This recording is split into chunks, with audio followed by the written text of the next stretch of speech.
هلا يا فنانين، أنا إسراء وأنتوا بتشوفوا إسراء آرت ستوديو. الحلقة دي من بودكاست ارسمها صح. كتير بقولها غلط. المهم، البودكاست ده أنا عملته عشان أديكوا شوية نصايح. النصايح دي أنا شفتها وعشتها من وقت ما كنت في الكلية، يمكن من قبلها كمان لحد دلوقتي. اللي أنا عايزة أقوله لكم إن وأنا في الكلية كان حصل كده، يعني كنا بندور على ريفرنس، ما كانش بنترست خد حقه وما كانش الحاجات دي انتشرت كفايه.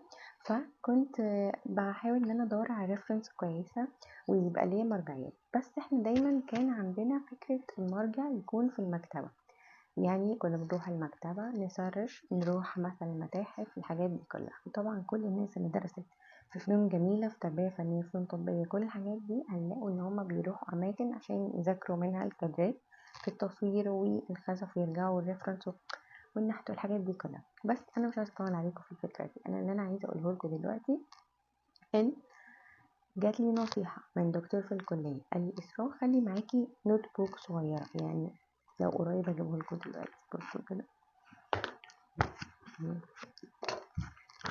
كراسه صغيره اشخبط فيها، كراسه صغيره. هحاول اوريكم لقطات، يعني انا مش هخبطها حرفيا، يعني بصوا لقطات بتمرن، لقطات بفكر ايدي، لقطات بلون. بصوا كده. ف يعني لقطات يعني عجبتني صورة رسمتها، موتيف، يعني فن قديم، يعني انسان بدائي والحاجات دي. ف ساعات كمان بحط فيديو صغنطوطة اللي هي الشورتس بتاعت يوتيوب وريلز والحاجات دي بصور فيه. بس اللي انا عايز اقوله لكم ان السكتش الصغير ده بيبقى معجزة. بيبقى معجزة ازاي اسراء؟ بيبقى معجزة مثلا ان انا اتمرن على حاجة زي كده. خلاص انا اتمرنت، بس بحاول اجيب بروفيل بني ادم، بحاول ان انا اركز على يعني وشه وملامحه واتجاه القعدة بتاعته وبصته، الاضاءة على وشه بشكل معين، قعدته، وده جسمه وهو بيتحرك، لقطة كاملة على بعضها وشخبطها مباني مش عارفة ايه. عجبتني المنظور بتاعها، لفتت انتباهي، بس انا لسه مش فاهمه ليه. يعني مش شرط نكون فاهمين اصلا المنظور ده، لقطه اتاخدت بشكل حلو قوي مش عارفه ايه، مش شرط نكون فاهمين. احنا احيانا كفنانين بتعجبنا حاجات احنا حرفيا ما بنبقاش عارفين هي عجبتنا ليه، ايه ده، مش عارفه. بس اللي عايزه اقول لكم عليه ان السكتش ده مرجع كبير جدا.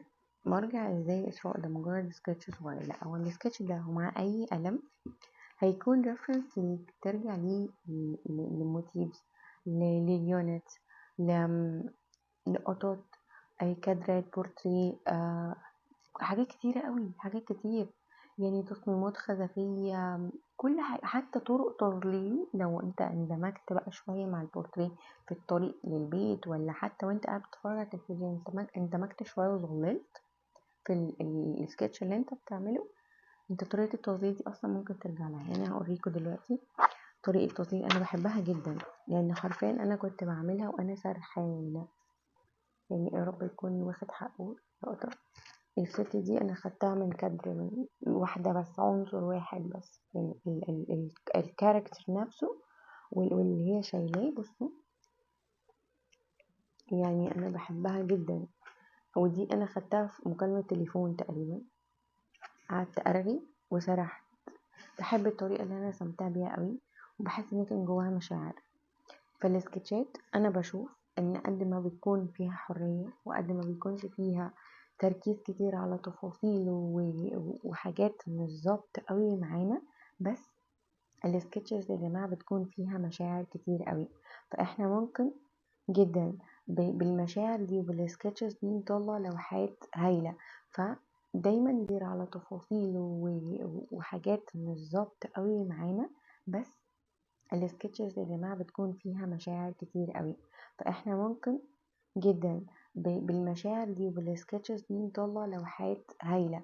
فدايما يعني ركزوا ان يكون معاكم نوت بوك، حتى اللي هي المسطرة الصغيرة، سكتش صغير ورقه كده فاضي مش مسطر ولا حاجة، ودايما سجلوا عليه اللي انتوا بتشوفوه حلو بتلمحوا لذيذ، لقطة مش عارفة، سجلوا سجلوا سجلوا، بس سجلوها كروكي جدا، خطي، سكتش خطي اللي هو اي كلام مش باين منه اي تفاصيل، يعني بعتذر للفنانين اللي هم بيحبوا السكتشز الخطية، لان انا كمان بحبها جدا وبشوفها حرة اكتر. بس السكتشات دي بتكون بجد قريبة للقلب، سهل ان احنا نشتغل منها، سهل ان احنا نطلع منها لقطات كتير ونشتغل عليها كتير قوي. يا رب ان انتوا تركزوا معايا السكتش الفكرة دي. الدكتور لما قال لي كده انا حرفيا بقيت ملازماني نوت بوك صغنطوط قد كده، لان اكشلي ما كانش فيه مقاسات صغنطوطة قوي دي من السكتشات، كنا لازم نقصقص الورق واحنا نعمله، وما كانش فيه ريفرنس زي بنترست ولا ريتسي ولا الحاجات دي كلها. فكنا بنشتغل من افكارنا، نسجل وننزل نسجل وننزل، لدرجة ان انا السكتشات دي الموتيفز دي انا حفرت مخي. ممكن اقعد في الامتحان مثلا 6 ساعات مش عارفة اجيب فكرة منين، فجأة تقوم طلع عليا حاجة من جوه السكتش ده. فهي هي ساعدتني جدا. انتوا متخيلين ان انتوا عايزين تحطوا عناصر جوه موضوع مش عارفين تجيبوها ازاي، وفجأة تلاقوا تمطر عليكم السكتشات اللي انتوا اصلا واخدينها جوه السكتش ده. فالسكتشز دي مهمة قوي، حاولوا ان انتوا تهتموا بيها، حاولوا يكون عندكم دايما سكتش صغير يعني شخبطوا فيه. بعد لما تبقوا في البيت خلوا السكتشز دي اكبر شويه، A3 مثلا 30 في 40 سنتي اكبر، حتى لو فرخ اشتغلوا بحريه. وهنعمل ده فيديوز كتيره قوي. وما تنسوش اتفرجوا على بلاي ليست على اليوتيوب سكتش في 5 دقايق، هنتعلم فيه خطوات رسم عنصر او بشيء من 5 دقايق بس 5 دقايق هننتج فيه سكتش.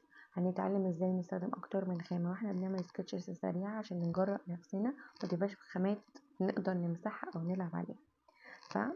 يا رب يكون الفيديو ده عجبكم، يا رب تكون النصيحة دي فعلا فادتكم، عشان يكون عندكم اكتر من ريفرنس تقدروا ترجعوا له بشكل مختلف جوه اللوحات بتاعتكم.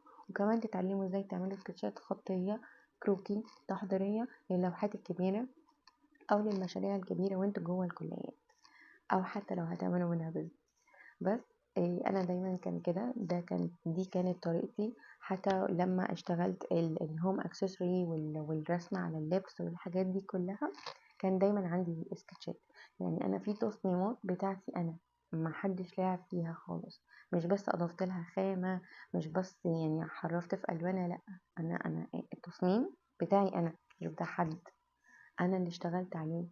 فرعوني واسلامي انا اللي اشتغلت على الشبكية وطلعت منها العناصر اللي انا عايزاها او التصميم اللي انا محتاجاه.